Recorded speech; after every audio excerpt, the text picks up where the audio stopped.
Dieu est pour nous un refuge et un appui, un secours qui ne manque jamais dans la détresse. C'est pourquoi nous sommes sans crainte quand la terre est bouleversée et que les montagnes chancellent au cœur des mers. Amen. Gloire à Dieu. Nous trouvons ces paroles dans le livre des Psaumes au chapitre 46, les versets 2 et 3. Bonjour, bonjour mes amis de la méditation quotidienne. Comment allez-vous en ce 4e jour de la semaine? J'espère que vous allez bien et que vous êtes prêts à découvrir notre histoire biblique de la semaine.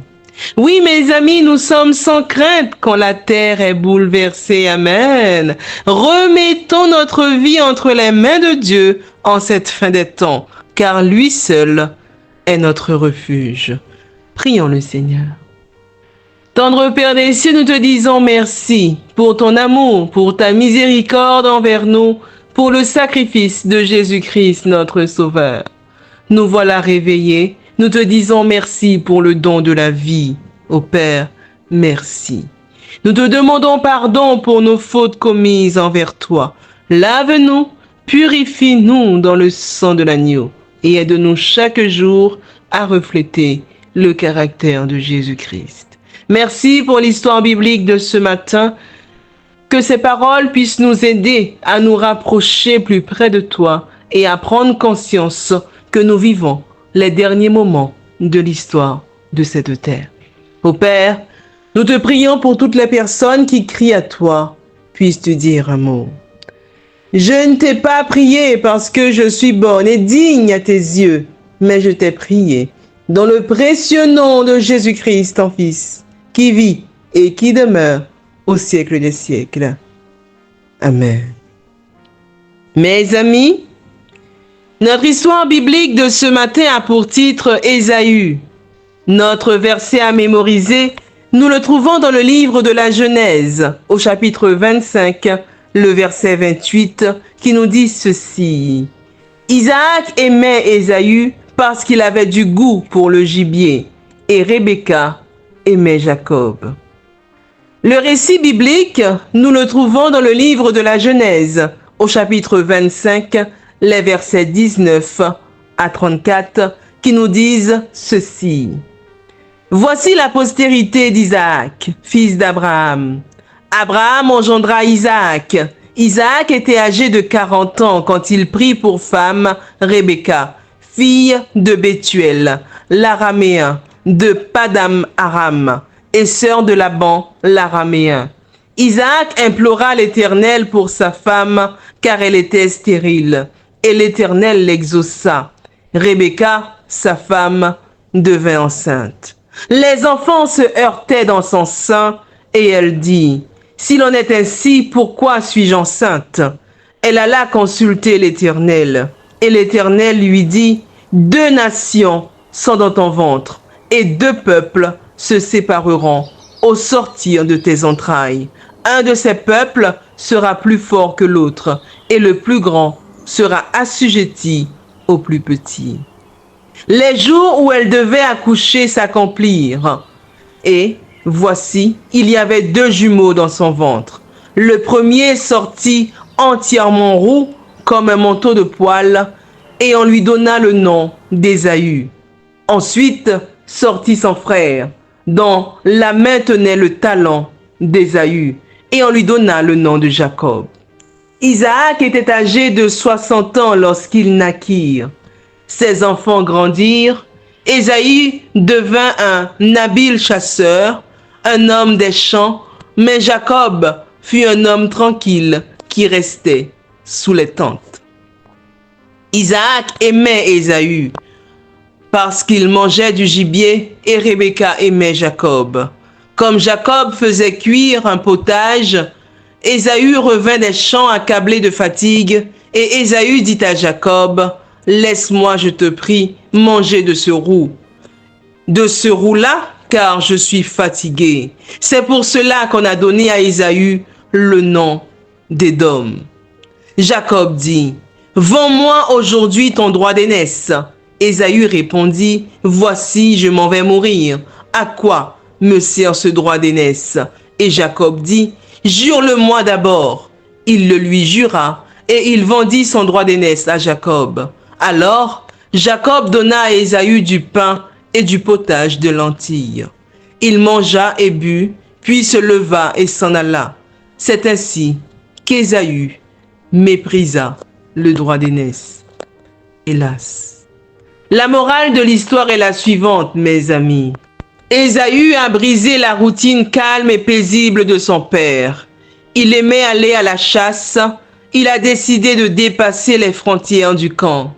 Il était téméraire et courageux. Son père l'aimait.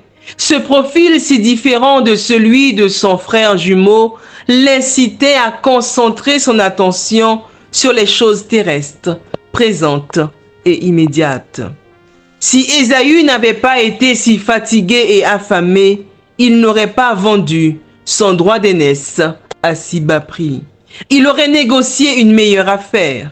Les affaires divines dépassent un plat de lentilles satisfaisant la faim du moment. Pour en bénéficier, nous devons prendre le temps d'y penser. Être capable de réfléchir en prenant son temps n'apparaît pas parmi les qualités les plus évidentes d'Ésaü, ni dans celles de notre société postmoderne d'aujourd'hui. Hélas, nous parcourons souvent les chemins de cette vie en essayant de capturer notre prochaine proie et nous vendons ce qui est réellement important en échange de plats de lentilles. Les lentilles de la sexualité facile rassasient notre faim de plaisir immédiat. Nous n'avons pas besoin de prendre un engagement. Nous n'avons pas besoin d'être mariés. Nous avons seulement besoin d'un peu de satisfaction. Les lentilles du mensonge apaisent notre soif de pouvoir. Peu importe qui nous faisons tomber dans notre ascension vers le sommet. Parfois, ce que nous gagnons a en fait très peu de valeur. Les lentilles de la vantardise comblent notre désir de popularité. Que nos paroles soient vraies ou fausses, importe peu. Ce qui importe, c'est que les autres aiment ce que nous disons. Tout comme Ésaü, nous sommes mondains, même si nous sommes entourés de situations qui devraient nous empêcher de l'être. Le camp d'Isaac représentait celui qui avait dirigé son père pendant plus d'un siècle. Les services, les sacrifices, les cérémonies, bref, la présence de Dieu, de la relation avec Dieu à chaque instant. Cependant, nous n'avons pas le temps pour cela. Nous remplissons nos responsabilités religieuses tout en regardant l'horloge et en pensant à notre prochaine chasse. Nous écoutons la méditation tout en réfléchissant à la sortie que nous allons faire ce soir-là. Un semblant de relation avec Dieu ne sauve personne. Non, mes amis, un semblant de relation avec Dieu ne sauve personne. Notre histoire biblique de ce matin avait pour titre Ésaü. Notre verset à mémoriser, nous le trouvons dans le livre de la Genèse, au chapitre 25, le verset 28, qui nous dit ceci. Isaac aimait Ésaü parce qu'il avait du goût pour le gibier, et Rebecca aimait Jacob. Mes amis, Ésaü a vendu son droit d'aînesse parce que cela ne l'intéressait pas. Il voulait quelque chose et il le voulait tout de suite. La question nous est posée ce matin.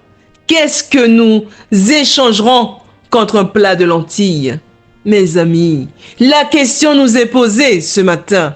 Qu'est-ce que nous échangerons contre un plat de lentilles, particulièrement en cette fin des temps? C'est sur cette réflexion que je vous souhaite une excellente journée dans le Seigneur. Que Dieu vous bénisse. Et je vous dis à vendredi, Dieu voulant, pour notre récit historique de la semaine.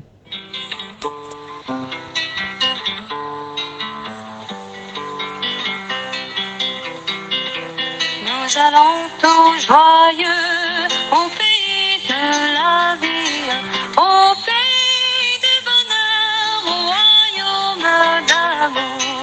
Vous qui marchez encore sans Dieu.